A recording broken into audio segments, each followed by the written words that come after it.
Good morning. Good morning. Nice to see everybody. If we could take our seats, we do have a pretty full agenda today, so I want to make sure that we can get through everything. Thank you. Good morning.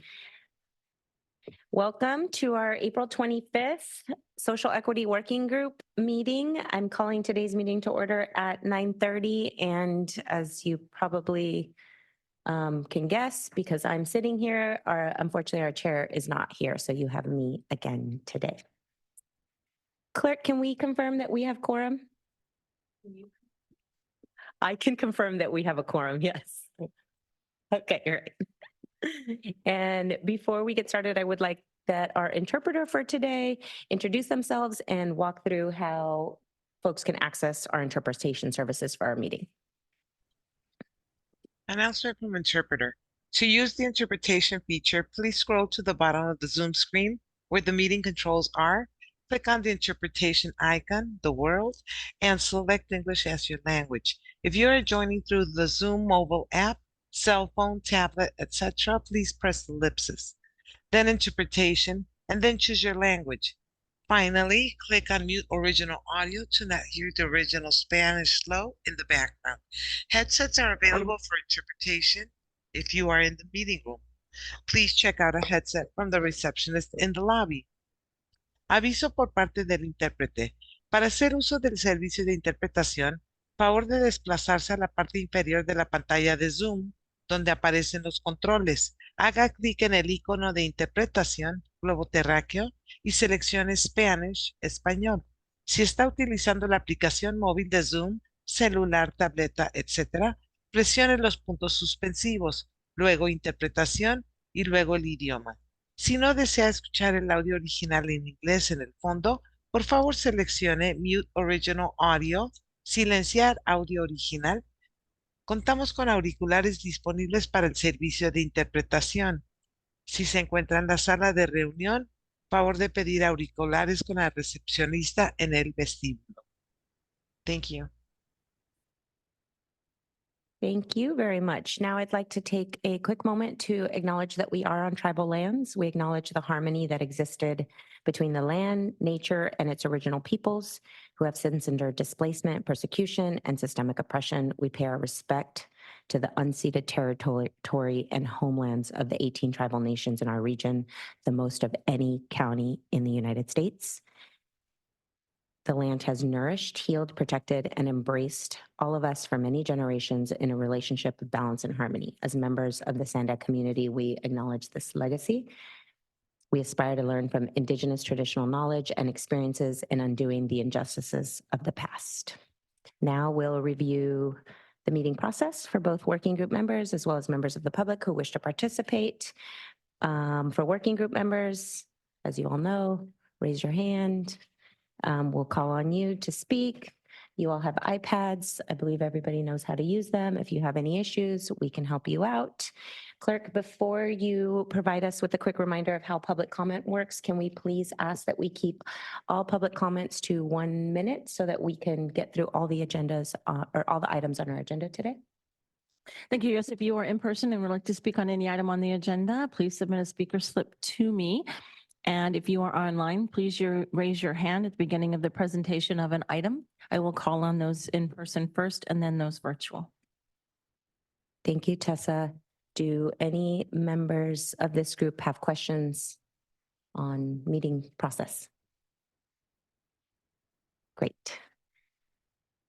Now we'll start with item 1, member and public comments. Clerk, are there any public comments for this item?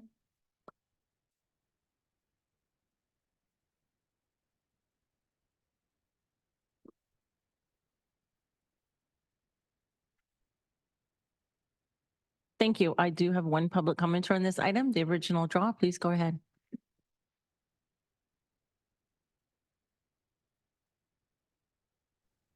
Hello. Yes. So, when we're talking about social equity and all of these things, and we actually have an invasion happening on our border, and These people who have committed a federal offense are being given, food, shelter, transportation, all these things, money, plane tickets and whatnot. And then we have our own community that is suffering, especially the homeless. And there's, even people from the storms are still trying to pick up the pieces of their lives that have been destroyed because of the negligence of the county and their inability to acknowledge the weather warfare and geoengineering that happens above our skies. But, for social equity, I think that you guys need to be looking into that and seeing how, the people of the community are being treated versus these illegals who have committed a federal offense. Because if I would to do what they did, I would be held in a detention center for who knows how long and charged, not just released and allowed to go wherever and get all these perks. Your time expired. That concludes the public comments on this item. Thank you, Tessa. Do any working group members have any comments, anything to share? Okay. I have a couple updates. I just learned this morning that this is Salvi's final meeting with us as she'll be transitioning to a new role. So Salvi, thank you for your time here and we wish you the best and we will certainly miss you. But we hope you'll keep in touch. And then also welcome to Alix Aceituno from Urban Collaborative Project. It's her first time sitting at the dais, although she's been at these meetings before, and she'll be joining us and filling in for Urban Collaborative Project today.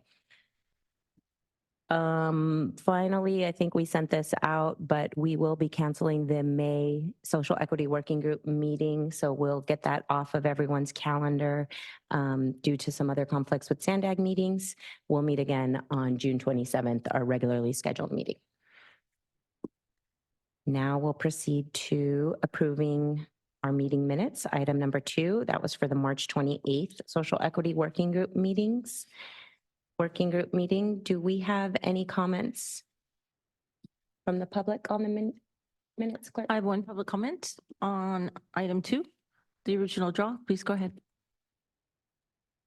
Yes, when we're talking about transportation improvements, I think we need to be really honest that they're not improvements, they're actually disimprovements or, keeping people from being able to travel. But the cuts that are coming across the board from the state to the county and the different cities, the program budget is seemingly something that is not necessarily going to be able to be fulfilled in the ways that you would desire because of just the rate of, inflation and all of, that which is manufactured.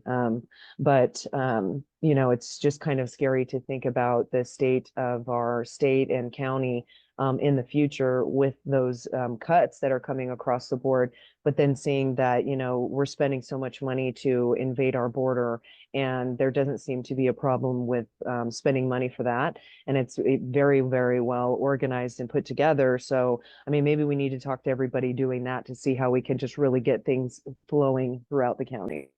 Thank you. Your time expired. That concludes the public comments on this item. Thank you. Do working group members have any comments or questions about the meeting minutes?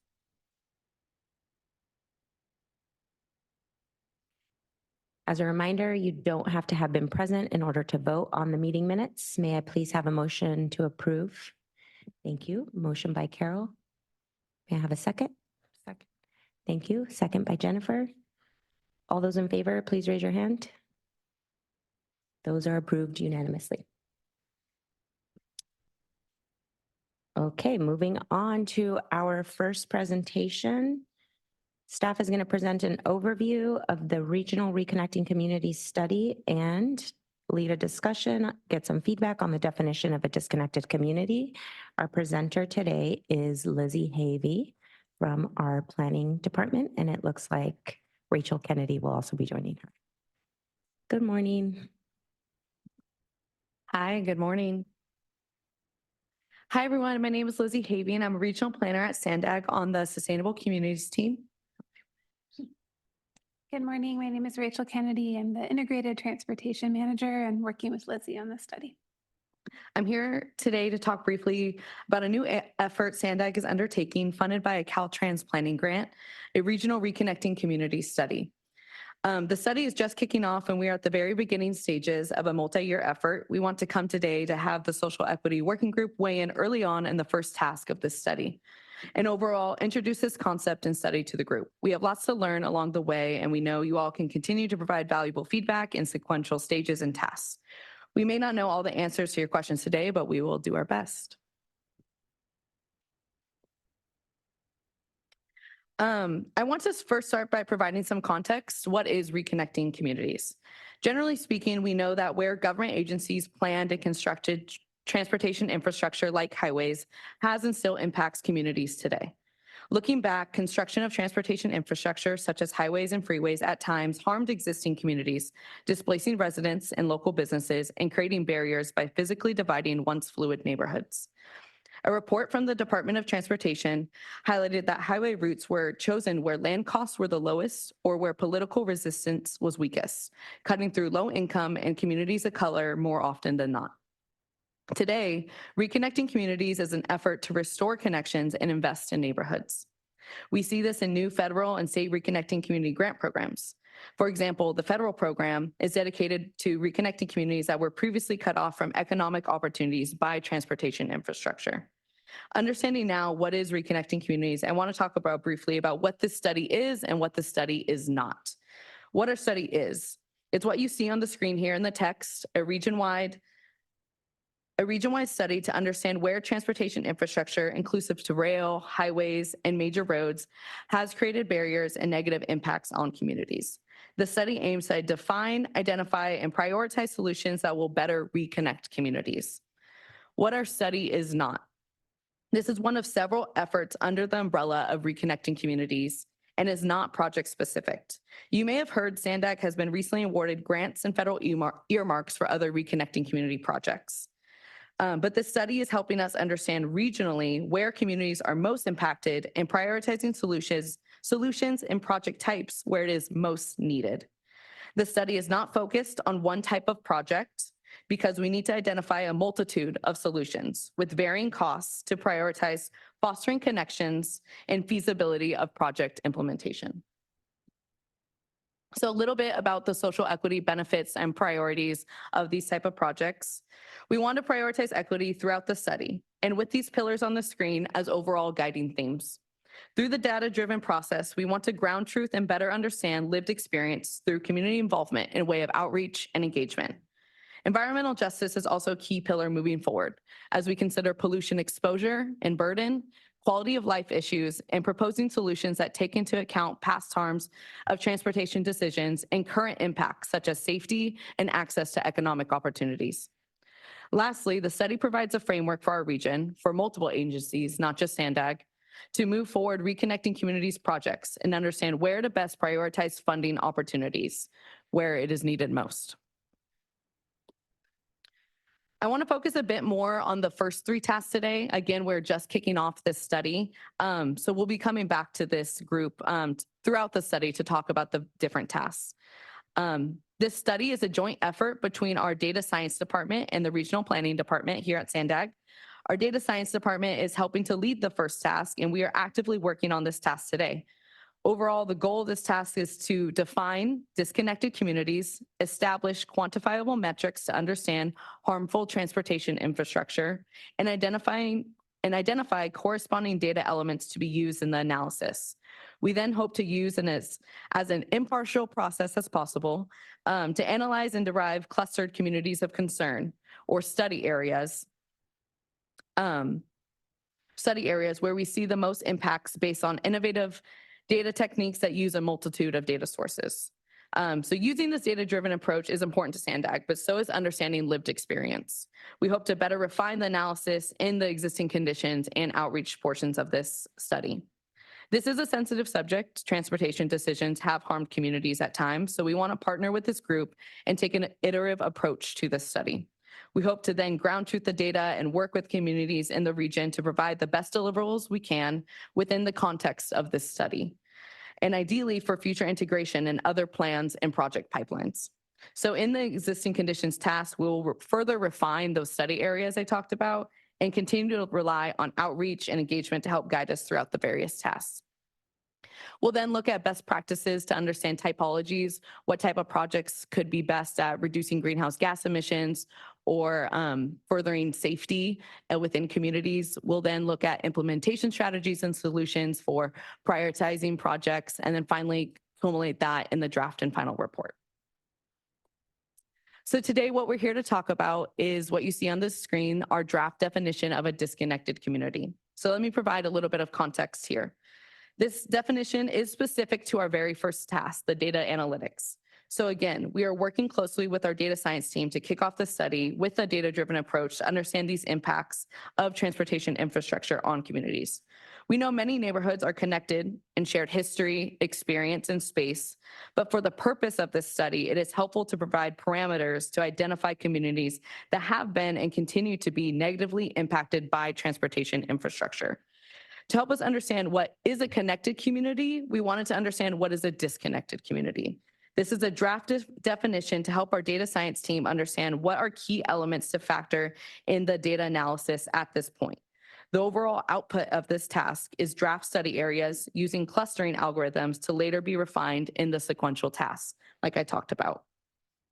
So just to read the disconnected community definition, low-income communities that were physically separated and/or displaced by transportation infrastructure that created barriers to access and opportunities such as work, school, community spaces, and medical services, in addition to burdens such as safety concerns, health risks due to pollution exposure, and impacts to quality of life caused by noise pollution and visual blight.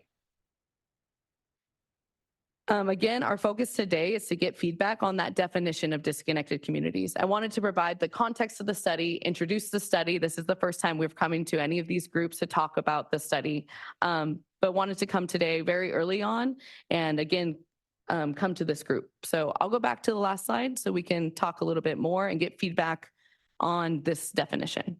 Thank you. Thank you, Lizzie. Comments, question from members?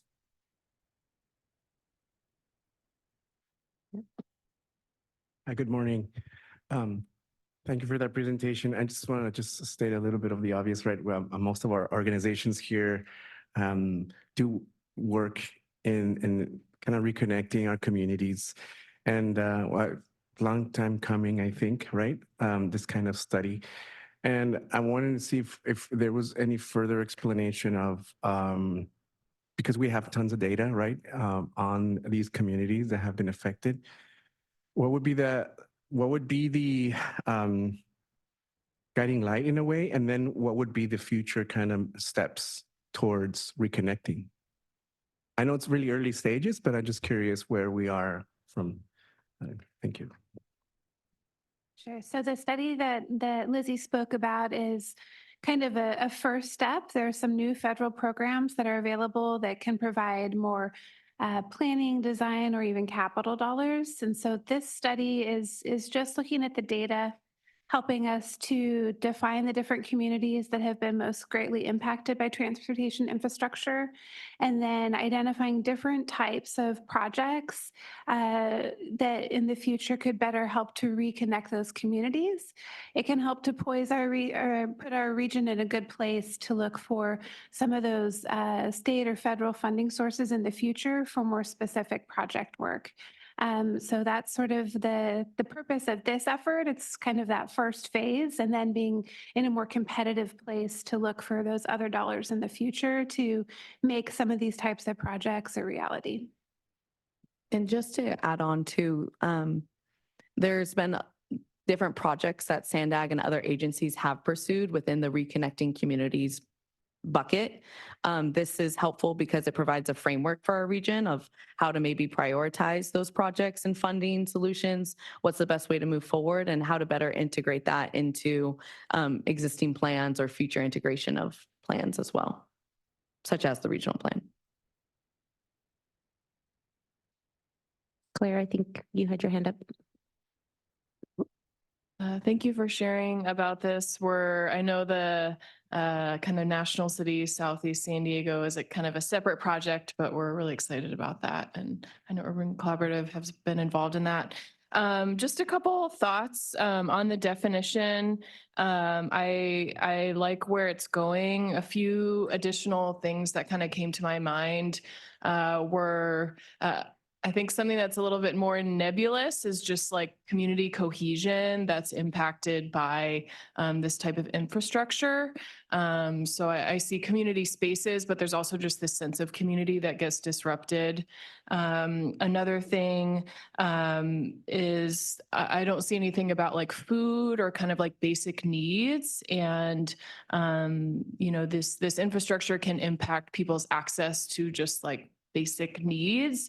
And then along kind of the food side of things, I think of like quality services as well. You know, most of these communities were redlined, and this infrastructure kind of just perpetuates that low value of kind of like low property value, which then leads to, you know, businesses not wanting to come in and invest in communities. And so it just like perpetuates this disinvestment in communities. So I wonder if there's a way to kind of incorporate that into the definition. Thank you. Carol? Kind of piggyback on that as well, too.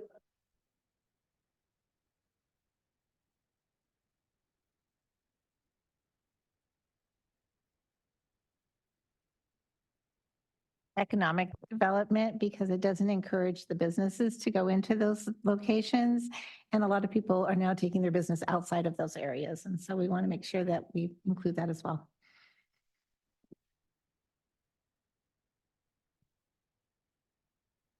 Carol, you sort of took my comment, but thank you for that presentation. Also, to piggyback on Carol's comment, is there are several places where like, yeah, there is no grocery store. They won't open up a restaurant or anything in this area and in these different areas, these low income areas.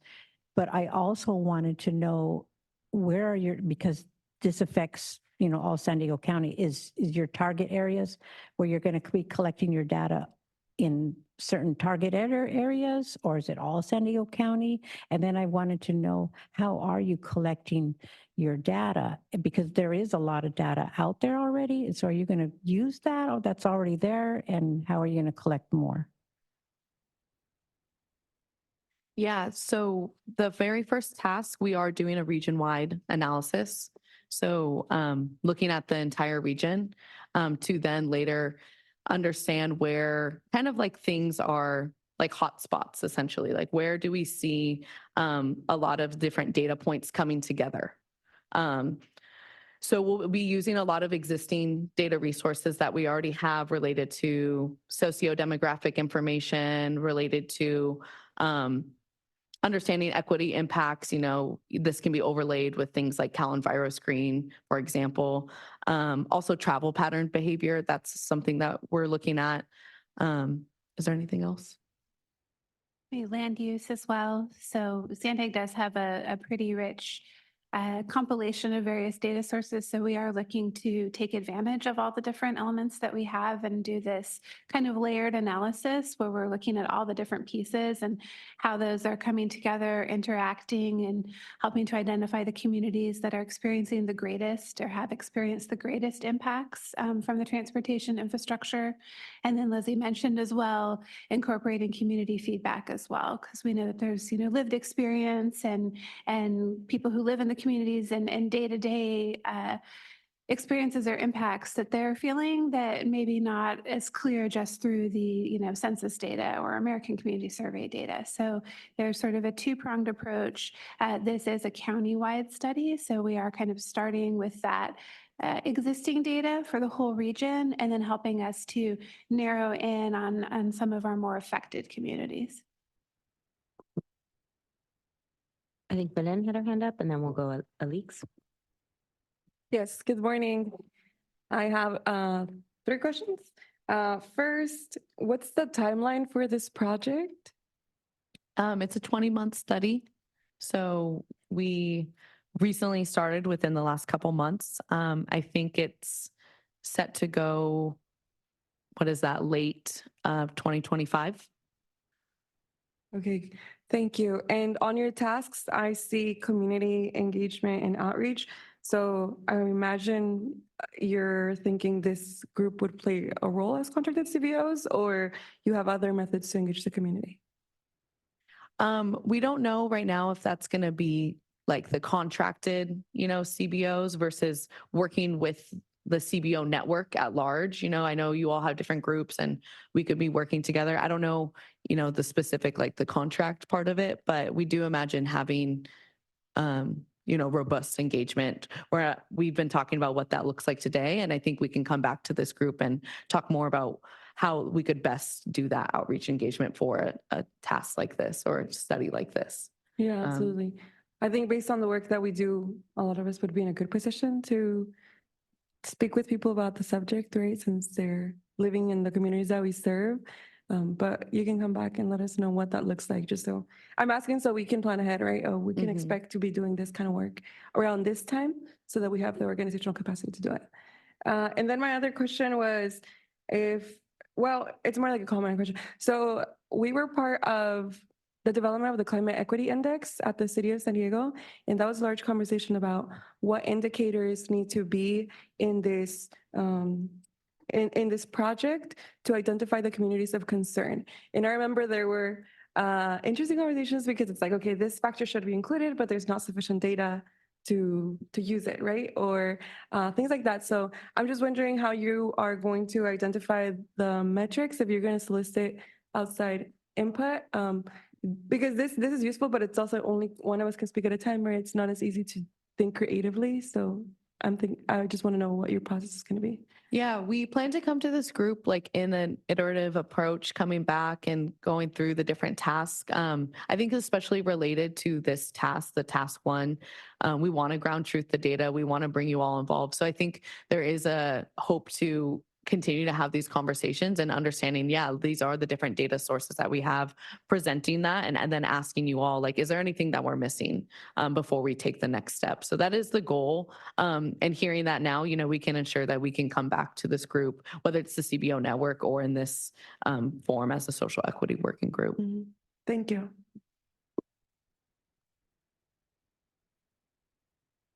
Hello, thanks, Lizzie, for your presentation. So the objective for today is to give you feedback on the definition. And I definitely like what my colleagues here added. I would also consider, if you're going to talk about the quality of life caused by noise pollution and visual blight, I would also add walkability, right? Because these transportation infrastructures definitely impede that for community members, and that impacts their health negatively, right? And it only promotes more usage of cars. So something along the lines of walkability and health would be a good addition.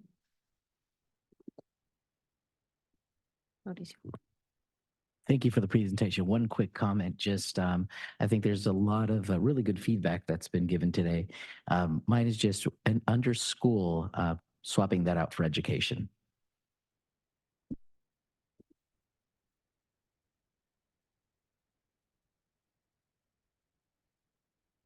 Other member comments?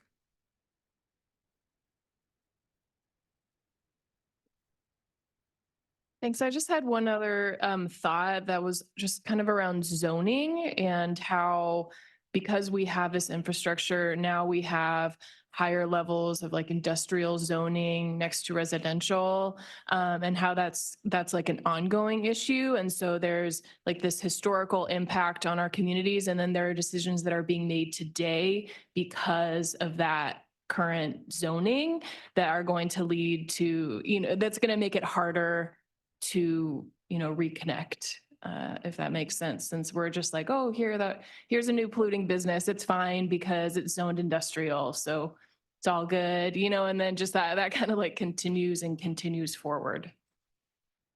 So zoning, I think, basically.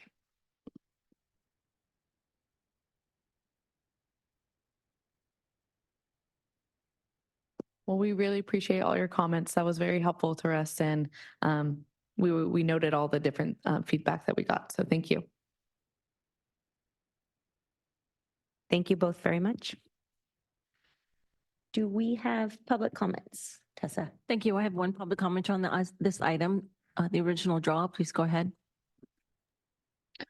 So this is interesting because I'm wondering how much money is going to be spent on the study. That wasn't something that was, in the documentation. And I think it's important because we tend to do all these studies that cost a lot of money and don't necessarily bring enough information to bring about change. But when I hear you talking about, you don't want to promote the use of cars, that's really the whole idea is that, if you really looked into a study to see what was going on, you would see there was a lack of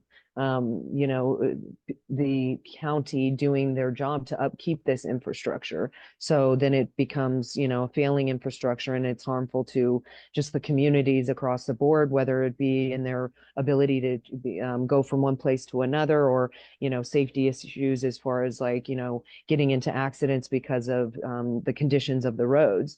But the idea really is to get us out of our cars. So you're going to do everything but provide more transportation through vehicles in this study. And that's what's lacking across the board. And it has only to do with control.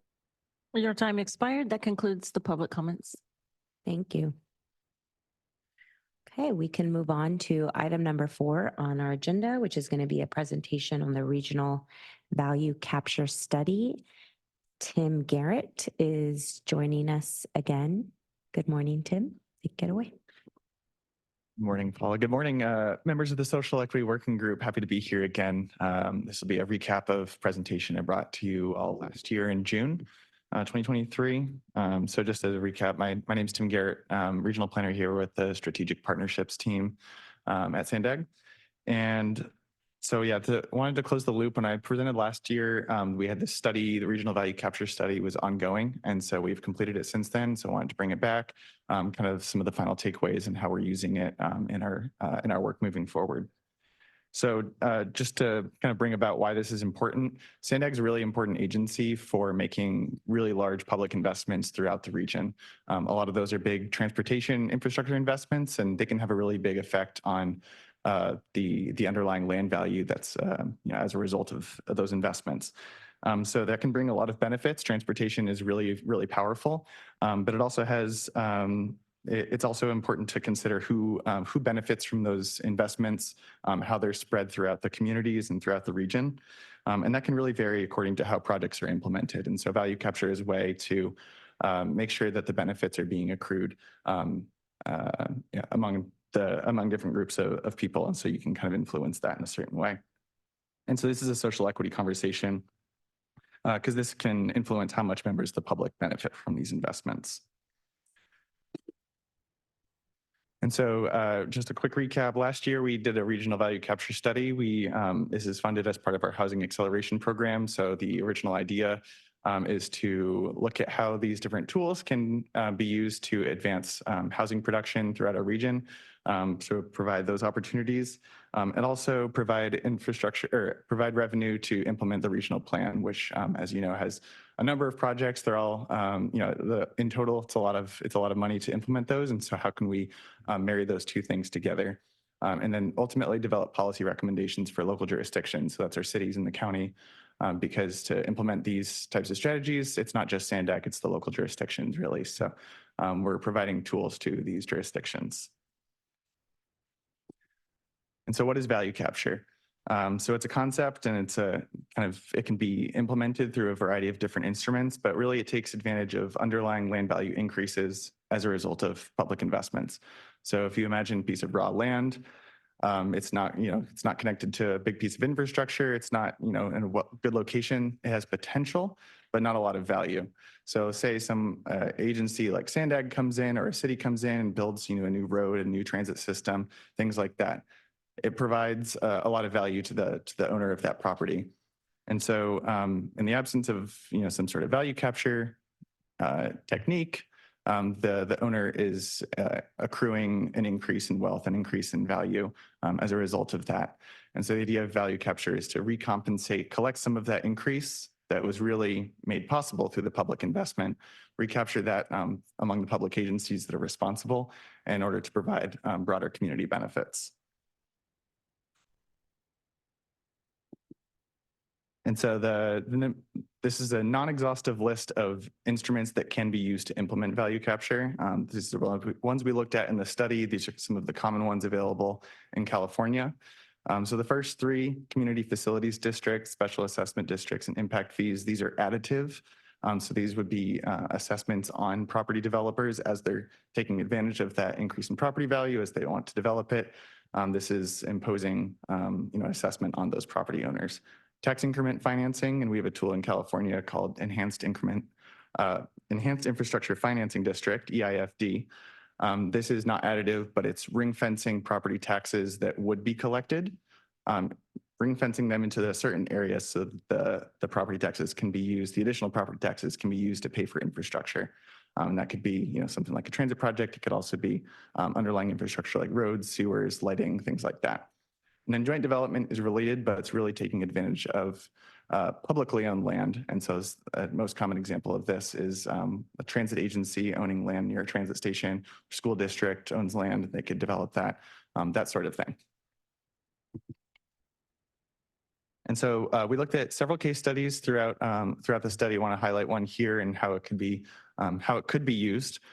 Again, purpose of the study is to identify different ways that value capture could be implemented and provide these resources for our cities. So here's an example from Sacramento, and this is a pretty recent example. Project is under construction right now. So it's more than $1 billion of investment, and it's a public-private partnership with UC Davis in Sacramento, adjacent to their medical center.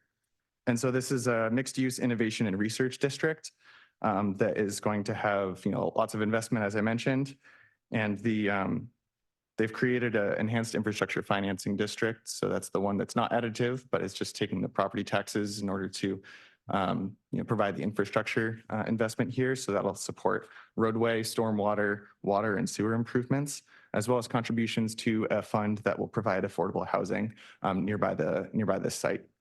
And so in this case, the EIFD is expected to generate $250 million over 45 years, of which 20% of that is being allocated into the Affordable Housing Fund.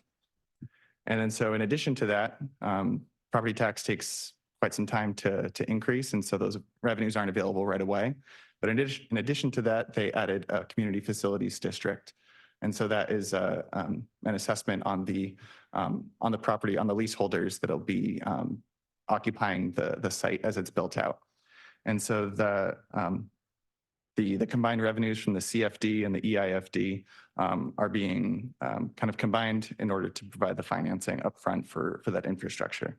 And so the takeaway from this case study and others is that you can combine multiple value capture instruments in order to make the revenue available when it's needed in order to provide those public benefits. And so bringing those case studies back to the San Diego region, we wanted to develop a screening tool to evaluate local opportunities. And so we have this kind of operationalized in a screening tool that is available on our website, as well as the full study. So this is an interactive tool where users can, if they have a project in mind, development in mind, they can kind of go through some eligibility and suitability questions, determine if value capture is right for the project, if it's going to generate meaningful revenue, what types of instruments would be appropriate in that case, and then kind of have a recommendation on how to move forward. And we have a similar tool for joint development, and that's the publicly owned land, for example. So that's kind of getting a bit more into the site specific of, is this property developable? Is the market going to support it? Is it easy to implement? Do the public agencies that own the land, do they have aligned goals and things like that? We took a quick look. We kind of took like a hypothetical view of some opportunities in the San Diego region that we identified, and you'll hear more about the purple line later today, but this is just one of the examples we looked at as a hypothetical scenario. We imagined the purple line will probably have a station in Kearney Mesa. So we took a look at the existing property values that are there and how much future development could be captured within this project area as a result of this investment. Increasing the land value, encourage development near that station or take advantage of it. So we imagined Based on the projections, 5,400 residential units could be located within the station area eventually, over 45 years, as well as 12 million square feet of non-residential development. And so ultimately projecting that an EIFD on this area could generate over $1 billion over 45 years. And so what could that money be used for? Well, it could be used to help pay for that purple line kind of construction up front. It could also be used for stationary improvements or providing new affordable housing options, stabilization, or other types of operations and maintenance needs around the future station area. We also looked at a joint development opportunity, Tecolote Road Trolley Station. This is on the blue line that recently got extended. And so there we imagined, we estimated the future housing that could be accommodated based on the existing land use regulations, amount that would expected to be affordable per MTS board policy, and as well as retail that would be accommodating that. And so we determined that a development on this site appears feasible and encourage MTS to pursue this.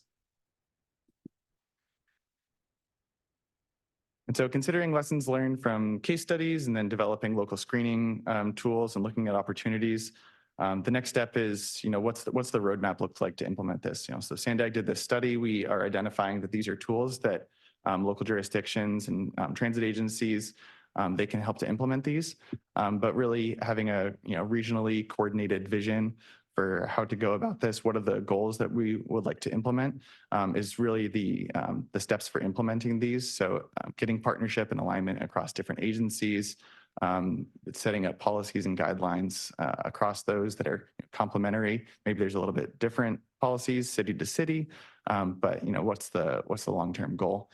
And then ultimately providing resources to public agencies, having ongoing feedback loops to share best practices. And so these are kind of the steps to move forward from the study. And then to implement specific sites.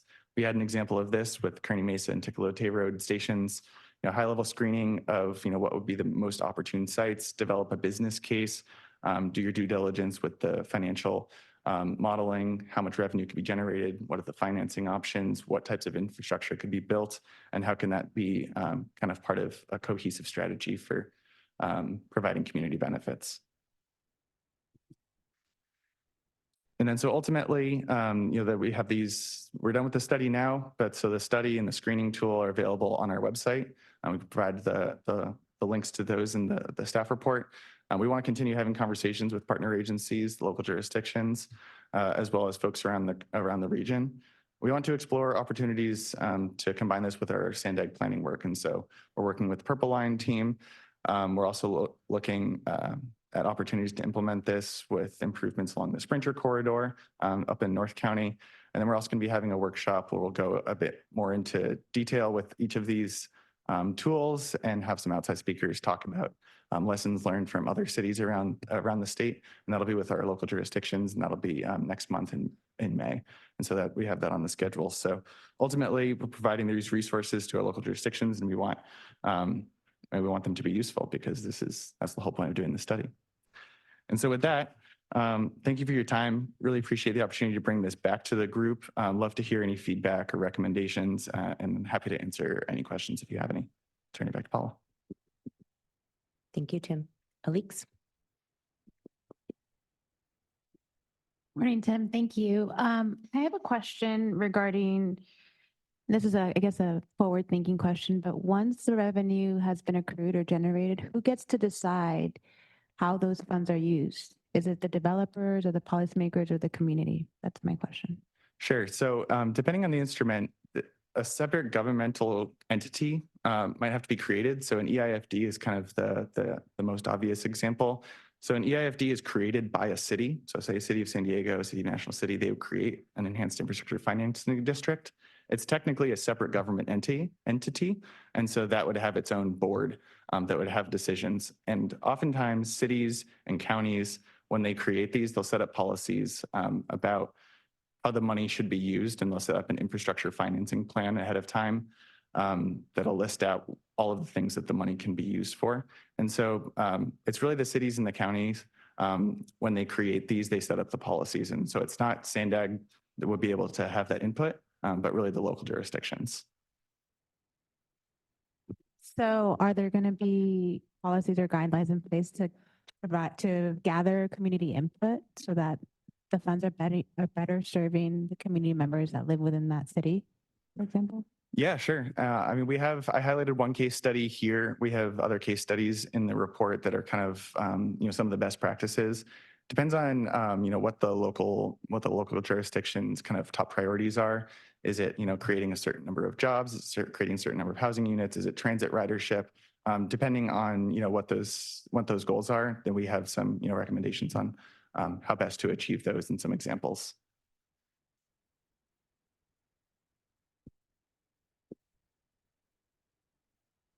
Other member comments, questions?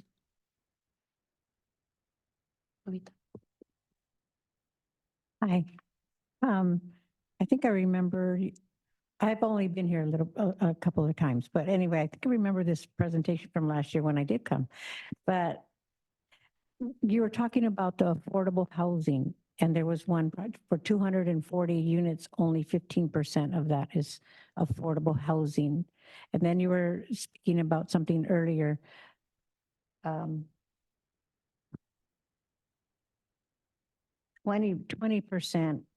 of, was it 250 million or billion? Only 20% of that was going to be for affordable housing. But I'm like, that to me, that's very low amount of affordable housing. And as it is right now, affordable housing isn't even affordable. So that's my opinion. But so I was wondering, are those numbers already set in stone? I mean, are those already, that's already? Yeah, so I can comment on that. So the 15%, that was an assumption. We were doing an analysis of, so that was for the Tecolote Road Station. So in that case, the land is owned by MTS, and so MTS board policies dictate what the requirements are. So MTS will own that land. If they want to go out and develop it, they'll do a request for proposals from private developers, and then they'll enter into a lease agreement. So it's MTS board policy that'll set the requirements for how much of any housing that gets developed, how much of it should be affordable, and how much at different affordability levels, different low income versus moderate income, things like that. The example of the Aggie Square, which is the Sacramento one. So in that case, so the way that tax increment financing works is the existing amount of property tax that's being collected in an area that continues to be collected by the city and the county. Any incremental property tax growth that happens as a result of the project, that gets collected by the district, the Enhanced Infrastructure Financing District. So the city of Sacramento, in creating this project, they made a decision, they had a policy to take 20% of that additional revenue and dedicate that to affordable housing in a separate fund. And then 80% of it would go to the underlying infrastructure that made that development possible in the first place. Because you can imagine with a $1 billion project to provide the research and development district, there's a lot of underlying infrastructure needs, improvements to the streets, the sewers, the stormwater, things like that. And so there's many needs for that $250 million, and there was a policy decision by the city of Sacramento. I'm not sure exactly what the affordability levels that they require as part of when the affordable housing gets developed, but they made a decision to set aside 20% of that funds. So yeah, $50 million in that case. So you were saying within 45 years of this, and you're collecting, all these funds are coming in. I will be way over 100 by then. Hopefully I'm still alive. But so you're looking at those funding that comes in throughout the 45 years of looking at the percentage of the affordable housing? I'm sorry, I'm just trying to. Yeah, no problem. So that's 45 years. That's just kind of by statute. That's the default length of a term. So that's the revenue would be collected over a 45-year period that the district is in formation.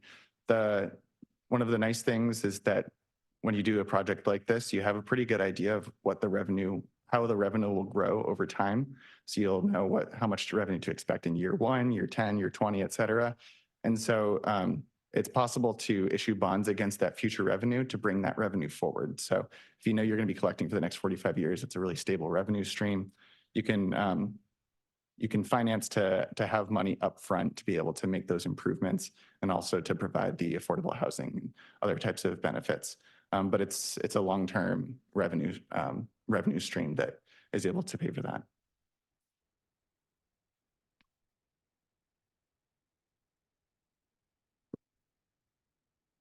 No other comments or questions for Tim? Okay. Tessa, do we have any public comments on this item?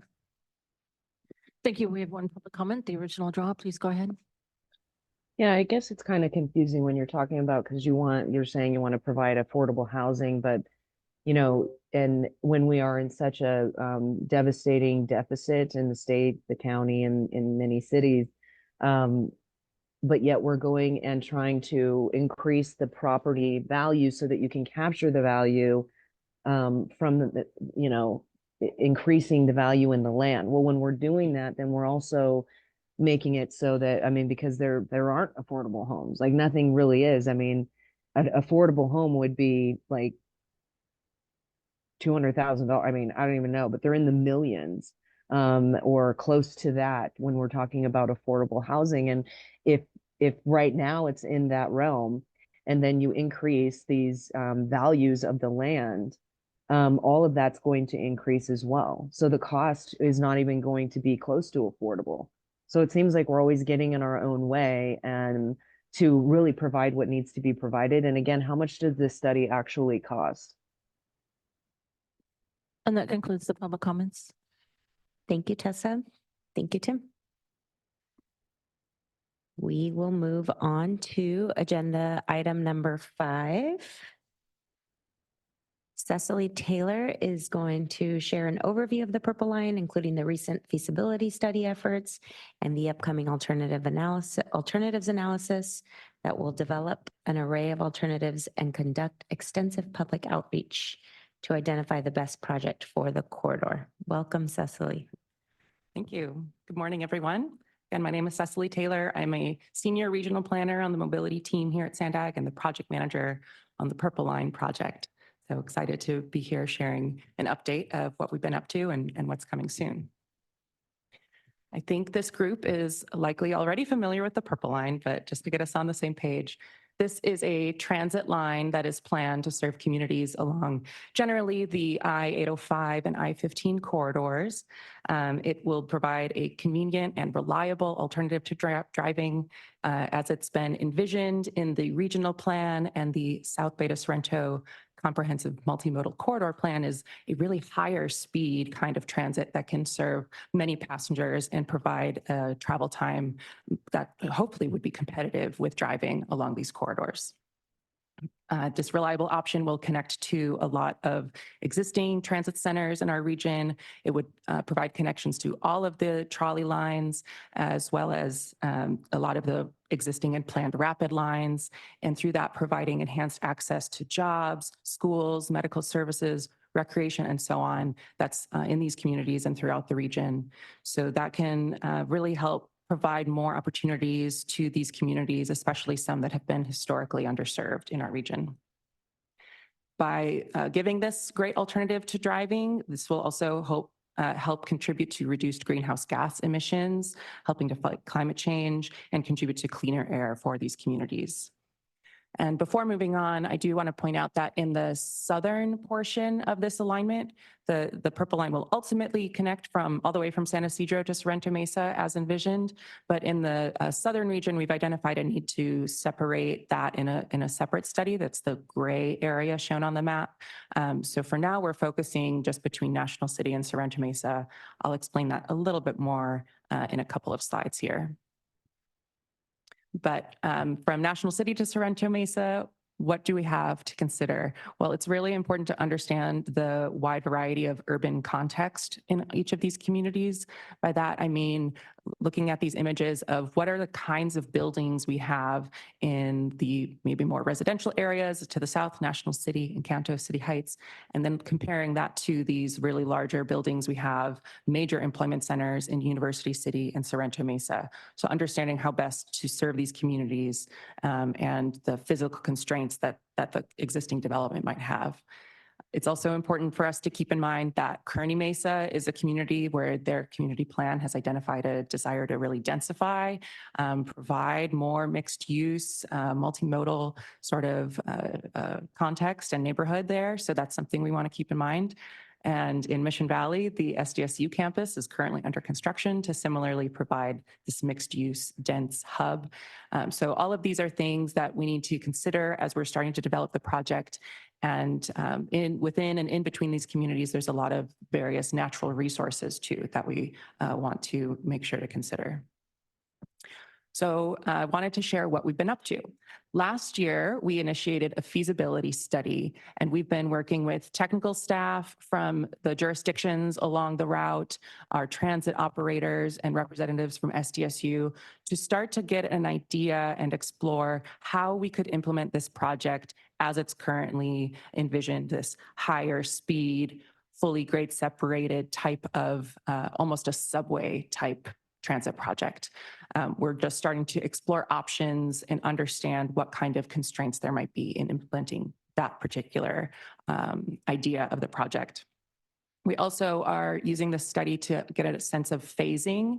This is a very long corridor. It's over 30 miles from San Ysidro to Sorrento Mesa and about 21 miles from even just National City to Sorrento Mesa. That's a really long project. A typical transit rail project wouldn't build something that long all at once for kind of regional transit like this. So what we'll be doing is some modeling to understand if there's a smaller portion of that that could be implemented like a phase 1 of the Purple Line that could start to operate and have independent utility, providing connections and having good ridership that FTA or other types of funding sources would say, like, yes, that is a successful phase 1 project. This probably sounds like it's a really technical exercise. We're just starting to explore options. So there hasn't been really options for the public to weigh in and engage with this project in the feasibility study. But we're really excited that the RTIP amendment that our board of directors approved last fall allocated some substantial funding for us to move into the next big planning step. That's the alternatives analysis. With that, we'll really do a deep dive into all of the options we have for implementing this project. Things like, what is the transit mode that would work best? There's heavy rail, light rail, bus, a lot of different options to consider. We'll look into all of the options for how that route could be aligned, you know, what roadways, where we would tunnel, where we wouldn't, lots of things to weigh and compare. And that's where we'll be allowing for a lot of public engagement and stakeholder engagement to help us make decisions along the way. When we are comparing those different options, we'll use things like performance measures, just some of the obvious things like what are the transit travel times, what are the anticipated ridership if we're comparing these different options, but of course also looking into how those different options could provide more or less benefits to historically underserved populations in our region. Flagging those environmental impacts early on that we would have to consider between different options, relative cost, of course, between the different options for the project. And through all of that, having opportunities for the public and stakeholders to help us understand what is most important and what the best project would be to serve the community needs. At the same time, as that alternatives analysis is underway, I don't have a bullet for it, but we are going to be starting a focus study for a rapid bus route that would serve this corridor, because we know that we want to be providing a transit service to connect these communities as soon as possible. So for both the alternatives analysis and the rapid route study, we're currently working on those solicitations. They'll be released soon, and we expect the work to start around the winter. And then getting to South County. So in this area of the Purple Line, we understand that there's also a priority for the region for Blue Line improvements. The state has also identified an interest in extending that low sand corridor from downtown to San Isidro to provide coaster or Amtrak type service. So there's a lot of different transit rail planned within that section. And we want to take a really comprehensive look at how these services could work together to really connect South County with downtown and the rest of the region. So that, for that reason, we've sort of separated that section of Purple Line to be looked at more comprehensively. And the alternatives analysis will focus on the National City to Sorrento Mesa section. Now from here, I want to kind of take a step back and give you a sense of the big picture of what it will take to implement this project.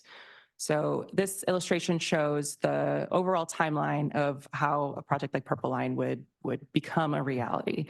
With the feasibility study, we're in this early planning section on the figure. Moving into alternatives analysis, though, we'll get into the planning, what's labeled planning. And that would include both the alternatives analysis and the environmental impact report that we would need to do for this project. Again, we want to be bringing our partners and public community members along with us as we're making these decisions. So we're trying to reflect that the public engagement activities noted, there's just a lot more going on when we get to that planning stage. There's just a lot of technical analysis as well that contributes to this time frame of the planning being sizable. We need to understand how to navigate complex topography and crossing canyons. We'll need to understand where is best to tunnel, where a maintenance facility can go that would allow these new transit vehicles to be stored and kept in good condition. We need to understand how we can limit impacts to existing homes and businesses and where there's redevelopment potential, sort of like Tim was discussing. So a lot of analysis that contributes to this being a long study, a long time frame to get through the planning stage. The ultimate goal of our alternatives analysis would be to identify that preferred alternative that we think is the best project to serve this connection. And that would allow us to then enter an environmental analysis for that alternative and start to be eligible for funding sources like the FTA Capital Improvement Grant New Starts Program, which we think is a really great opportunity for significant construction dollars. But in the meantime, we'll still need to identify funding to begin that environmental analysis and begin design work. This is, as a rail project, it would be very complex infrastructure, and a lot of this just takes time to understand all of the considerations that go into a project like this. So I hope this helps give you a sense that while this is a priority and we're moving forward as fast as we can, it will still be some time, and we recognize that, until we have service, at least rail service, up and running. And that's really why we also are fast tracking a rapid route. That timeline was based on a few reference projects that we've looked at throughout the region. So I thought I'd also share some real world examples of what we've looked at.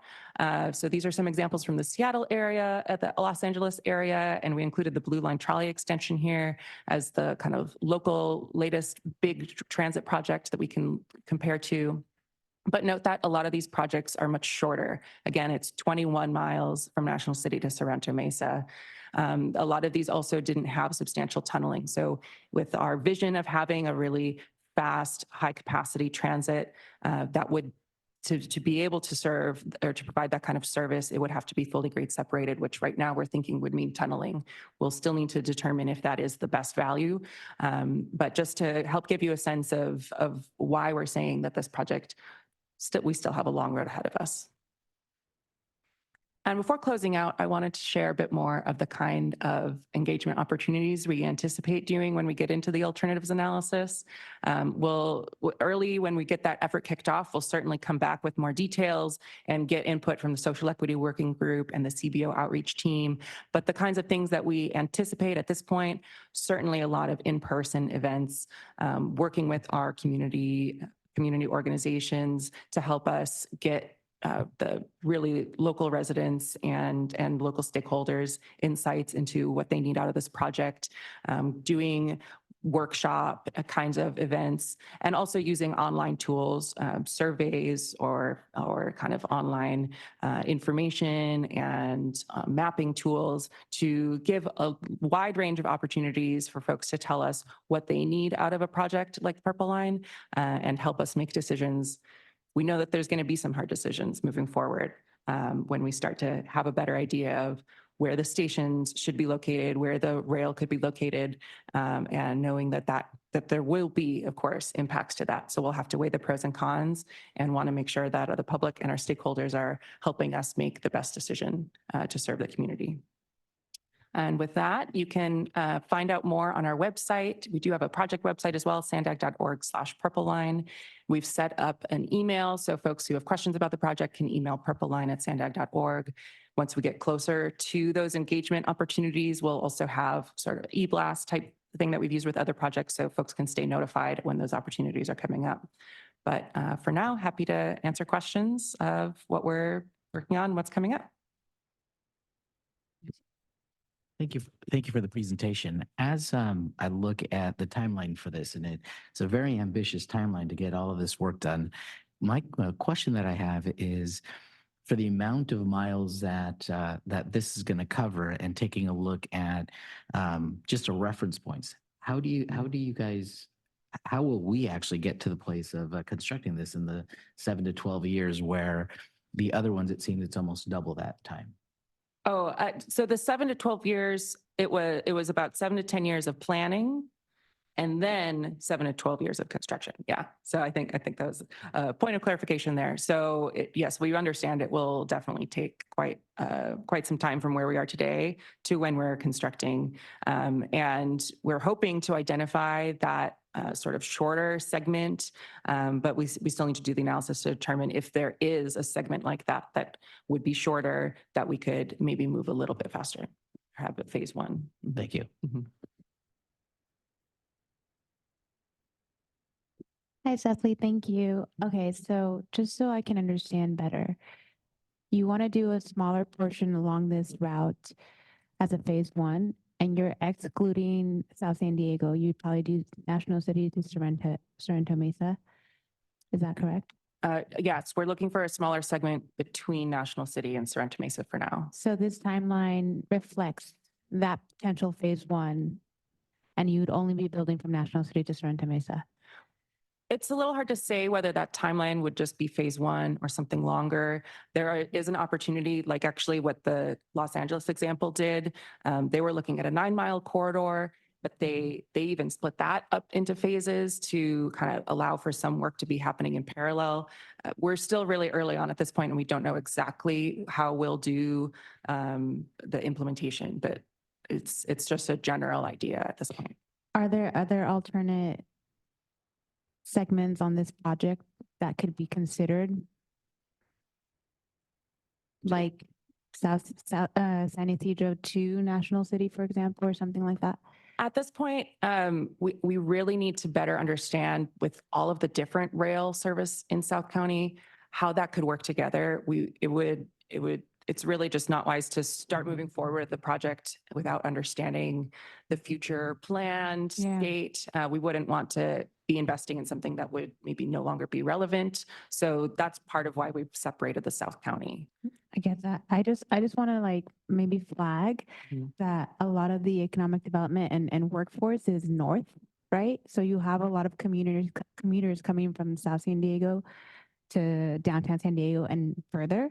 Sure. And so it kind of feels like it would be, I don't know, a disservice to the community members down in South San Diego, because I feel like they could benefit from a line further south to downtown or even further north of San Diego. So it's just flagging that a little bit. Okay, sure. Hi, Cecily. Thank you for the presentation. I want to piggyback on Alex's comment, because I think I missed a little bit of the conversation on the Purple Line. The original was this idea of from the San Isidro station all the way to Sorrento. And I just wanted to just see if for a little clarification on, because in the map, it shows that from National City, it connects to the blue line, right? As opposed to going down the 805 corridor all the way. And pointing out her comment of the new development and the density in the southeast, right? Otay, Chula Vista, densification. If that's being considered, and just clarity on what you mean by the studies and all the work that's being done on the south, like the Blue Line Express, I think. Is that what you're referring to? Right, yeah. So maybe I'll start with the second question. The Blue Line Express, looking at improvements for existing Blue Line service, the Purple Line that's planned, and this potential to extend like the Los San Corridor and the Coaster service, Amtrak service. These are all planned between National City and San Isidro. And so understanding how these different rail, the existing rail and planned rail can work together and not be redundant, not be competing with one another, but actually working cohesively to serve the communities. That's that piece. I'm sorry, could you repeat the first question? I should have written it down. And just seeing like, you mentioned all the studies that we're doing that's being done on the south, right? But at the same time, all the development that's going on in the Otay and the impact of the border is increasing. I mean, sometimes we don't really mention it, but how much traffic is going through the South Bay all the way to Serrano in a way, and the only option is the Blue Line for public transit sometimes. And I don't see how that is just like, oh, there's so much services already being planned for the South Bay, and it's just accumulating on the same existing infrastructure as opposed to extending that and then providing kind of like a better connection in a way. And I don't see if we're just completely ignoring that, or if we're just going to concentrate on the Blue Line, or if there's going to be a possibility to explore how that is going to impact that region. That's kind of... Sure. Yeah, I think I'm understanding. So in terms of the location of the Purple Line maybe being slightly west of the 805 on the map, we were looking to see, trying to really serve the heart of communities, which today we see being along like Highland, for example, in National City. And so the intention with the way the Purple Line is currently envisioned is to have a station where there is really kind of like a downtown of that community. In terms of, yes, there's all of these studies, they're looking at potentials for service. I think that's where I'd really like to highlight that the rapid routes are moving forward, not only the rapid route for the Purple Line, but also for serving the Blue Line and more. Those, I think, offer more opportunity to get that high quality service a lot sooner, and also gives us the opportunity to serve a little bit farther east. Some of the routes are planned to, I can't remember exactly which, but some are planning to go to more to the Otay area and provide those connections. So those are things that we know we can do a lot faster with buses, and hoping to provide the best bus experience as possible to connect those. I hope that answers the question. The rapid that you mentioned, it's I know you're going to start working on it later this year, but it's supposed to run from where to where? That would be from San Isidro to Sorrento Mesa University corridor? or Sorrento Mesa. Yeah. Okay, thank you.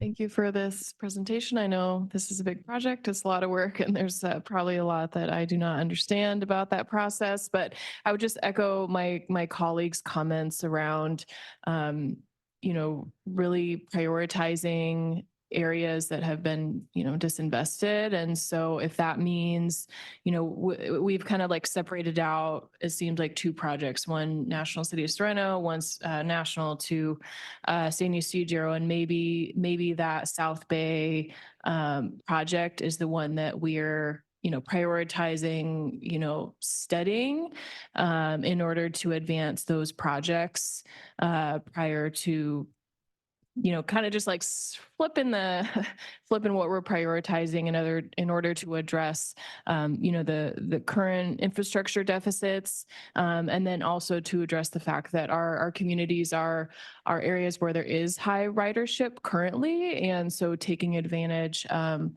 of that current, community buy-in to public transit, so that we have really successful projects as well. Thank you.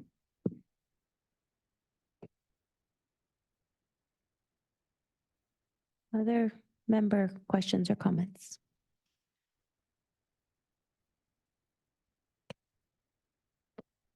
Tessa, do we have public comments on this item? Thank you. We have one public commenter, the original draw. Please go ahead. Yeah, it's a wonder if this is actually even going to be able to be created, and in the process when you were talking about densifying and mixed use, and when you were trying to get housing in different areas, is this going to affect the ability to be able to do that? Are you going to preserve land that has to be used for this project that can't be used for other things? And also in the same process, is this going to, because we don't have a lot of people, there's not the ridership that you would want in order to push huge projects like this to create more of that. There's more drivers. We're just demonizing it and trying to get people out of their cars. Well, you guys are. And so is this going to take away from the roads that people can use in order to drive? Just with the deficits, it's a concern to think about that many years out, potentially 22 years out into the future. And what does that look like? It's not looking good so far.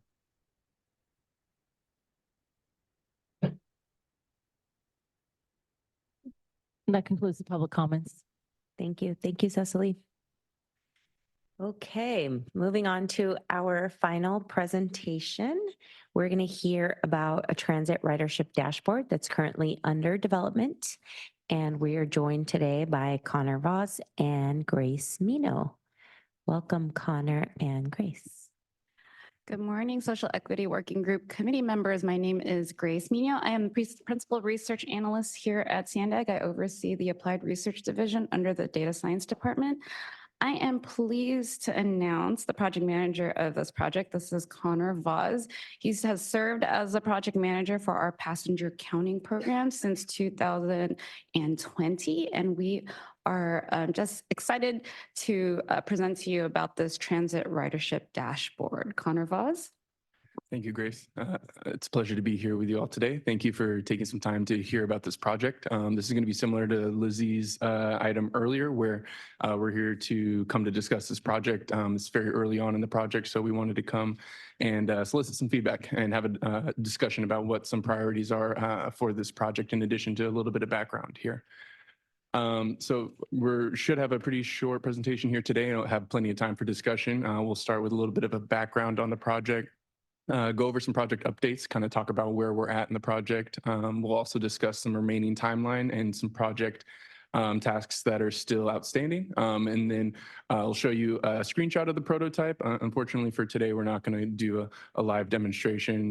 That's kind of I'm a big data nerd, so I love kind of like walking through data with everybody, but you're gonna have to settle for a screenshot today. I promise we'll have a prototype ready to show soon, but we'll kind of, after the prototype, just kind of as a conversation starter, getting into some discussion topics. We laid out a couple of questions for you all to consider today, but if you have any other feedback unrelated to the questions that we lay out, we would definitely love to hear what you have to say. So any feedback is definitely welcome here. So a little bit of background. I'm going to throw out some acronyms. I'm going to use the word APC. Often it's going to be kind of a slip. I'm going to try not to say it, but what that means is an automated passenger counter.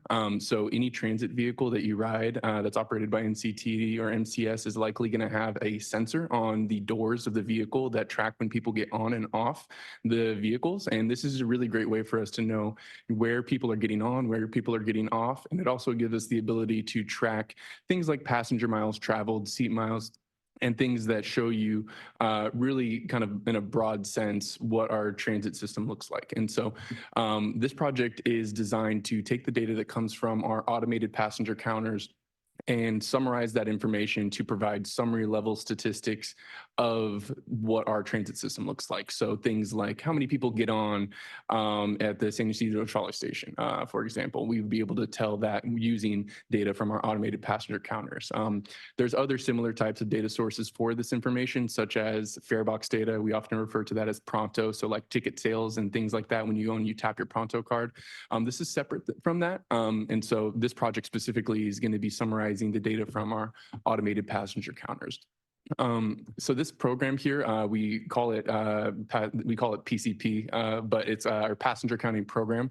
And since about 2007, SANDAG served as a clearinghouse for this APC data. And so if you were to put in a request for transit ridership data to SANDAG, the ridership data that you would get would likely come from our passenger counting program. And so this project is really two-parted here. The one part is to update our current passenger counting software. And then the other part is this public-facing dashboard, which I'm here to discuss with you all here today. And then this project is really happening all thanks to Caltrain's planning grant that we were awarded. And so big thank you to Caltrain's here for helping support this project. And really the goals of this project are increase transparency and visibility of transit ridership, but also to be more responsive and provide high quality data to people in our region and outside of our region. So a couple of project updates. We have here, we put out a request for proposals for this project. As a part of that, we went through a list of qualified candidates and ended up selecting Urban Transportation Associates and Esri to help us with both parts of this project. So they're not only helping assist with the development of our new passenger counting software, but also with the production of the public-facing dashboard. And so the two of them are hard at work right now. And they have been helping us with the project updates that I'll be presenting subsequently here. We've had weekly team meetings since December. We've had working session meetings as well to start diving into some of the tasks and also to explore options that we can accomplish all of the requirements that we have for this dashboard. We've gone through the process of getting them connected with our transit operators, so with MTS and NCTD, to create pipelines to be able to get them the data that they need to be able to clean and process this, and then also to deliver the required information to Esri so they can be able to produce the public-facing dashboard. So we've begun to build out that pipeline, and so there's still work to be done on that, but we've been able to successfully get them the APC data that they need for this project. We have drafted a, like I mentioned, a prototype tool. So this is something that you'll get to see a screenshot of in here in a little bit. Very, very rough draft. While we're very proud of kind of the place that we're at now, it's likely going to look very different. So for things like colors and branding and aesthetics, all of it is subject to change and it likely is going to change. But they have produced a rough draft that we've gotten to test out and practice a little bit to kind of understand what the use cases might be for it. And then lastly, we've actually begun looking at some validation tests for the data that UTA has begun to process. So I mentioned earlier, we have a current passenger counting program that we use to satisfy any type of transit ridership statistic needs. And so right now we're going through a process of comparing what we're getting from our new service to our old service to ensure that we have continuity of the quality of data that we're currently getting, and moving into the future, we're satisfied with the results that we're getting. And so we're currently in the process of assessing the accuracy of the draft version of the tools that we have for the back end of this. So a little bit of a kind of remaining project timeline here. So we are, as a part of this project, conducting outreach to some community-based organizations and working groups here. And so y'all are second on the list here that we wanted to reach out to. We previously met with the San Diego Transportation Equity Working Group, and we got some really great feedback from them. And so hoping y'all will be able to provide some as well. And so we're going to be conducting some outreach for the development process from now through July. Next up, we also are going to be taking this to the Mobility Working Group as well for SANDAG. We've also reached out to transit operator decision makers, so people at MTS and NCTD, to get their blessing on all of the data items that we're going to be presenting, or I guess kind of a list of metrics that they're comfortable with us making or including into the public-facing dashboard. Then next, we're going to be finalizing the list of requirements once we get some feedback from y'all and from all of the other outreach sessions that we'll be conducting to get kind of a finalized list of what this dashboard could end up looking like. And so from there, we'll start moving into the next phases, which will be some follow-up with y'all, show you exactly kind of how we implemented the feedback that we were getting from y'all, and then also discuss kind of the next steps in the future. We'll be completing our transition from our current passenger counting software to our new passenger counting software in July. And then in August, we'll be providing some updates with a newer version of the draft prototype dashboard to the transit operators to make sure that they're comfortable with and happy with the product that we're going to be delivering. In September, we're looking to present to the boards of directors for the transit operators. And then in October, we hope to have this product launched and available publicly. And then in the future, this is going to be a service that we intend on maintaining. And so that way, anybody in our region will be able to have quick access to up-to-date transit ridership statistics.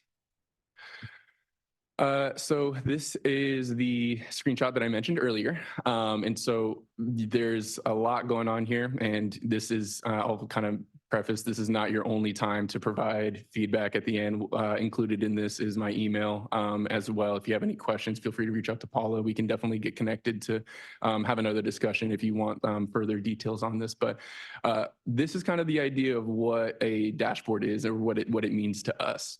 Really, the idea of a dashboard is to make a large amount of data easily accessible to a wide range of users. And so the audience for this dashboard, we say that it's public, but really what does that mean? Because there's lots of different people that are included in the public. And so what we want to do is we want to be able to have someone who is potentially moving into a specific neighborhood, who maybe lives in a neighborhood and takes public transit or is interested in taking public transit. We want someone to be able to access this dashboard, use it to figure out what routes are in their area and what ridership is like in their area. So for example, I am in central San Diego, and so certain buses are very full with kids taking them to school. And I try to avoid those buses. And so I'll take a bus that's maybe earlier or a little bit later. And so for someone like that, we would want them to be able to use that tool for like trip planning, for example. And then there's other examples, I'll again use myself, who are maybe academics or in school, and they're doing a research project and they have a specific use case, or they're potentially applying for a grant and they need to know details about passenger miles for a community in a certain area compared to another. We want this dashboard to also be able to serve those needs. And so with all of those different types of audiences, we want to be able to provide a tool that can satisfy all of those needs. And so the goal of this is not necessarily advocacy, but we want to be able to provide an informative tool that is really a one-stop shop for anybody who wants to know what transit system looks like in their region. So I'm going to kind of point out a couple of things here, and then we can get into a discussion right after this. There's a few things that I just kind of want to point out and just kind of describe a little bit of what you're seeing here. On the top bar, what you're going to see here where this arrow is, we call those filters. So you'll see agency, route ID, day of week, direction. Those are tools that you use in this dashboard. When you click on them, they allow you to filter the data that is represented in the rest of the figures by. So for example, in this screenshot here, we have route ID selected as 3. That is in reference to the bus, the 3. So you can see in the map, it has all of the different stops for the 3, and it has a route that shows you exactly where all of the stops are. To the left of that map, you see some high-level summaries. So you can see the boardings, you see the lightings, the load at any given moment. To the left of that, you can see the average boardings per trip. And so this is a vertical histogram here showing you, and we have a trip selected. Right now, those are trip IDs. They're not the trip times. So like I said, it's just a rough dashboard just to kind of get a conversation started. But you can see the average boardings per trip to see which trips are busier than others. The line chart right below that shows you an average load factor. It shows you on a given trip, you can see which points along that trip are the busiest, so which at what point the bus is the fullest. And then over on the right, you see some stop details. So that's just kind of a card that's summarizing some statistics about the stop in this instance. And in this case, it's showing you dwell time, average load, boardings, and the lightings. And so, and a little bit about the stop details. So That's kind of a little bit about the direction that we envision this going in. Like I said, this is all subject to change, and we're hoping that it does change with your feedback. And so the arrows here that I have listed are pointing at the filters and the map. The reason for that is because those are really some kind of priority areas from our perspective that we could definitely find some actionable feedback from your perspectives as to how we can make this dashboard most suited to serve the needs of the communities that you represent, but even also for yourselves, because we did get some feedback at the San Diego Transportation Equity Working Group that individuals who are applying for grants, for instance, were giving us feedback that said things like, oh, it would be great to have this because then I would be able to filter by this metric, and that would have saved me a lot of time and energy from having to pull together all these other data sources. So I have arrows next to the filter and the map. And so that's kind of the pre-prepped discussion questions that we wanted you to consider.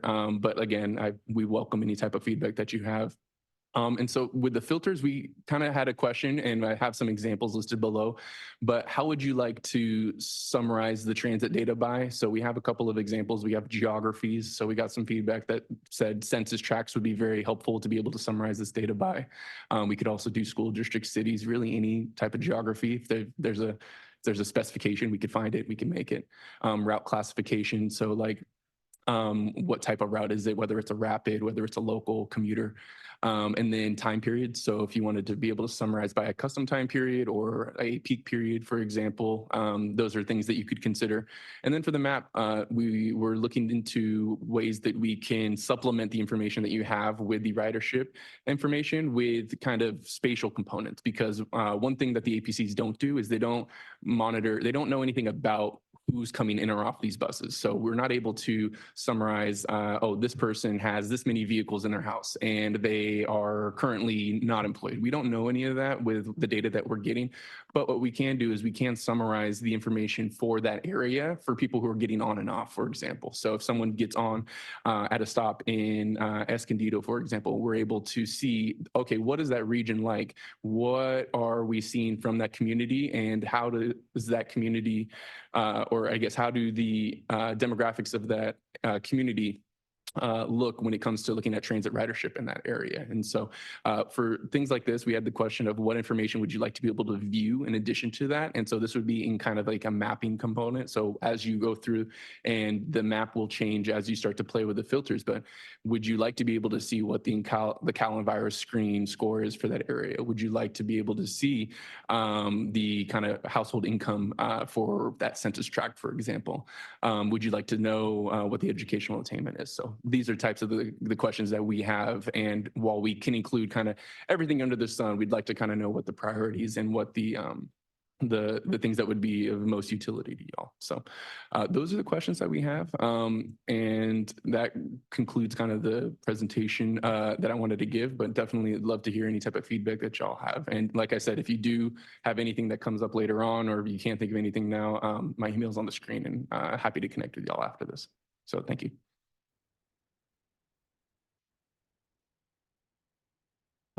Thank you for the presentation. First of all, I want to say that this tool is really cool. I think it's going to be really, really useful for all of us. I'm already thinking like, oh man, like a couple proposals that City Heights CDC has submitted in the past, like this could have been like excellent data and make our case even stronger. I am wondering though, is there any like kind of pre-established work, or has any other like MPO in the nation kind of created something similar to this that you guys could kind of look at? And I'm just wondering that. Yeah, that's a great question. Thank you for that. So this product, and one of the things that gets us so excited about this is that while our passenger counting program has existed, like I mentioned, since 2007, the public-facing component to this, the public-facing dashboard, is going to be first of its kind for this region. And there are other DOTs and MPOs around the nation that do have these types of public-facing dashboards. And the cool thing is they're all super unique. One of the consultants that we brought on, or I guess both of the consultants in this case, have recommended us taking a review of some of the existing ones for areas such as Maryland, Chicago. I'm trying to think, I believe there's one for Washington as well, but there's quite a few that exist. And so we've been kind of using those as examples and kind of informative to show us not only best practices, but then also what's possible, and also just kind of getting an idea of how we can make this our own to best serve the people in our region. And so there are examples, and yeah, like I mentioned, one of the consultants on this project, Esri, they themselves have a huge library of public facing dashboards, and they have their conference every year where they showcase a lot of them. And so there's like the whole library under the sun of different products that we have considered. We haven't considered all of them just because there's so many. But yeah, this would be a first for our region. But there's definitely other NPOs that have similar products.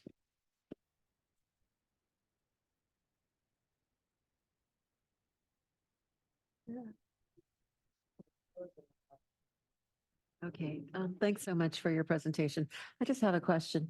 Are you going to be tracking, is Use it your all microphone. methods of, I'm sorry, all methods of transportation, like the buses, the trolleys, coaster, it's going to be everything across the board?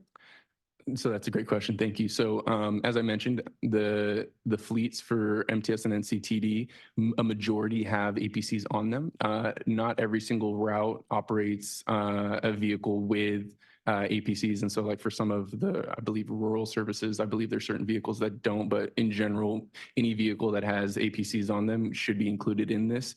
We're currently working with our partners at NCTD to get Coaster included in this. Right now, they're going through a process of examining their fleet of APCs on their Coaster vehicles. And so while that might not be available at the launch of this, that is a priority for us to have included. So we are going to be including MTS bus, trolley, NCTD Breeze, Sprinter. And so any of the kind of that fall under those umbrellas will be included. Great presentation, Connor. This is really exciting to be able to dig into this type of data. I think a question I have is how well are you guys planning the Pronto integration, or how well does this system integrate into existing data systems? Thank you for that question, and that's a great question. And that's some feedback that we've actually received and considered at length. And so the Pronto system, as you could imagine, is not going to be an apples to apples comparison with the data that we're getting from the APCs, just because there's instances where you'll have Pronto taps of people getting on, but let's say a person, for example, doesn't, or there's like a glitch where the card doesn't read or something goes on where it's the numbers aren't going to line up exactly with what you're going to get from the people getting on and off. And so while there's benefits to the Pronto system that aren't accounted for with APCs, the same is true in return. We've explored ways to try to normalize the APC data to the Pronto system. And so there will be opportunities in the future for us to continue to consider that. But for the initial launch of this dashboard, we're not planning on including Pronto just because of the complexity and the delay that it would take to try to incorporate that in the initial phase of this. And so while we're not putting it off the table completely, we definitely want to keep that conversation open with our transit operators to find a way that we could potentially include that, because we do have that as a priority of finding ways to incorporate a fare type information as a part of this dashboard.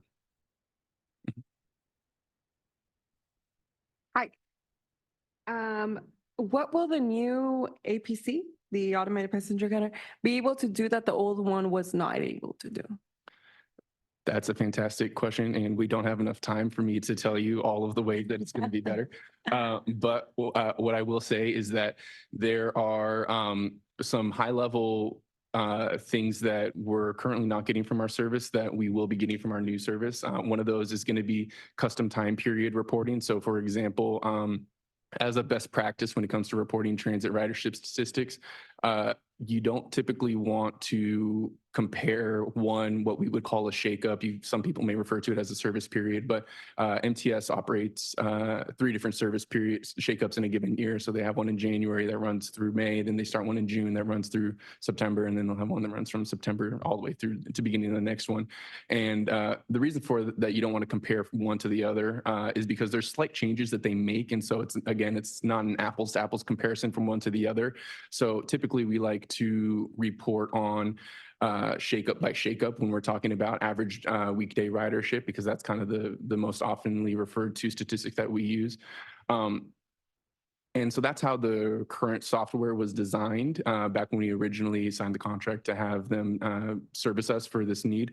The kind of the problem with that is that for kind of the layperson or just kind of researchers in general, we're so used to looking at data when you're talking about kind of a timeline at spaces of like a month, a year, custom time periods. And when you need to get into something a little bit more granular, and when you're looking for example, if you have a project and you have a point in time where something happens and then a point in time where something doesn't happen, and you want to be able to see at that specific time period what those changes are on transit ridership, we're not able to do that with our current software. And so it removes kind of the precision that we're able to examine the transit ridership with. And so our new service is going to be able to do that. And so it's going to give us some more flexibility to not only report the way that we have been able to, but then offer us new reporting options when it comes to reporting temporally. So we'll be able to be a little bit more flexible in how we're reporting it, just to give us some more options, because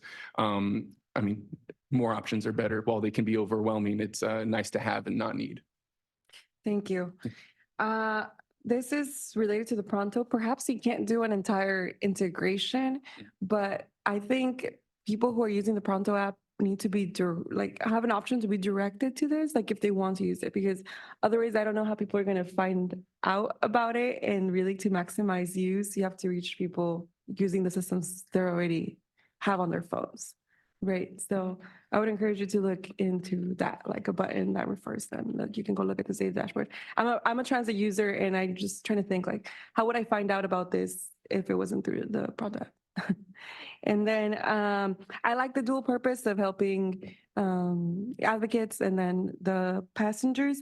But as an advocate, I think something that would be helpful is being able to filter it out by youth transit riders versus seniors versus other special pass programs. So is that accounted for already in this?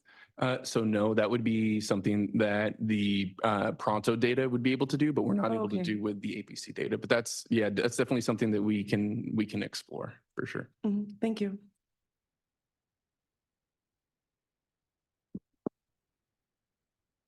Hi, thank you for this presentation. It's really interesting, and I also see a lot of applications for the data itself.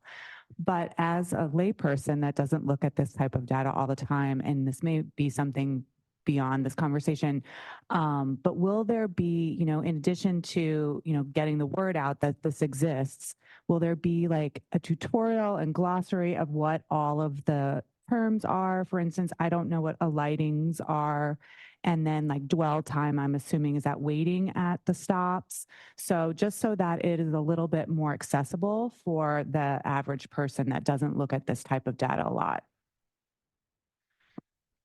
Thank you very much. And absolutely, this tool, it doesn't show you in the screen here, but there's the option for like a splash screen. So when you first land on a page, for example, when it's like, oh, do you want to accept the cookies? And you're like, no, I don't want to accept the cookies. We can have an option that says, oh, welcome to the dashboard. You have this button in the upper right corner that'll have like a question mark, kind of like you would in any other page that you can click on, and then access that. And all of kind of the words or the really jargony terms in this dashboard, we're definitely going to make those palatable to the typical audience. Yes, that's definitely a priority of ours, but we can make sure we include that.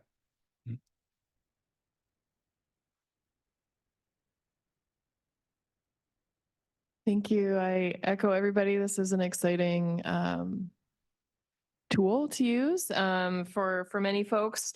I was also going to say similar to what Jennifer mentioned about accessibility in terms of language, and then also, just wondering if there is a plan to have this available in multiple languages. I think that's something to consider for ridership. In terms of filters, I liked kind of the ones that you proposed. Age, I think, is important. Zip code would be really useful from like the grant writing perspective. And then, thinking about CalEnviroscreen and the Healthy Places Index as other tools that could potentially be overlaid, however that works. Thank you. Thank you very much. We'll definitely include those in consideration.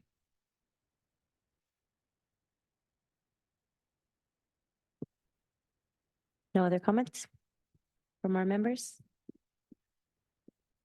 Okay. Tessa, do we have any public comments for this item?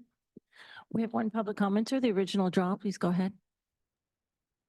Yeah, I'm wondering because, I mean, when you're going to be using this data, and this is somebody else asked or was referencing, separating the data somehow, because right now we have a bunch of illegals at the bus stops in Iris or Old Town and beyond, and they can ride for free. And if you're counting them as, like somebody who's riding to show that whatever you're kind of going for with this, it's going to have a false influx in what the ridership would be and say that, there's more people riding it. Whereas, sometimes they have a charter bus that comes and picks them up, or they take the taxis. But if they're being counted in this, and this is going to be used to show any kind of, like ridership and how many people are, it's going to skew the results because they're not, it shouldn't be a part of that. And especially because they're riding for free.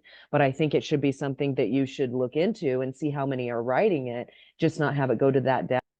Your time expired. That concludes the public comments. Thank you. And thank you, Connor and Grace. That brings us to our final item. Thank you everyone for sticking with us. We had one more presentation than we normally do today, but I'm so glad that we were able to get through it during our normal time. As I mentioned at the start of the meeting, our next meeting would normally be Thursday, May 23rd, but that one has been canceled. We'll make sure that notice goes out for your calendars. I forgot to mention at the start of the meeting, Bike Anywhere Day is coming up. It is Thursday, May 16th. Thank you to everyone who's involved and going to be involved. We've definitely shared those toolkits with our CBO network, so you might have seen that.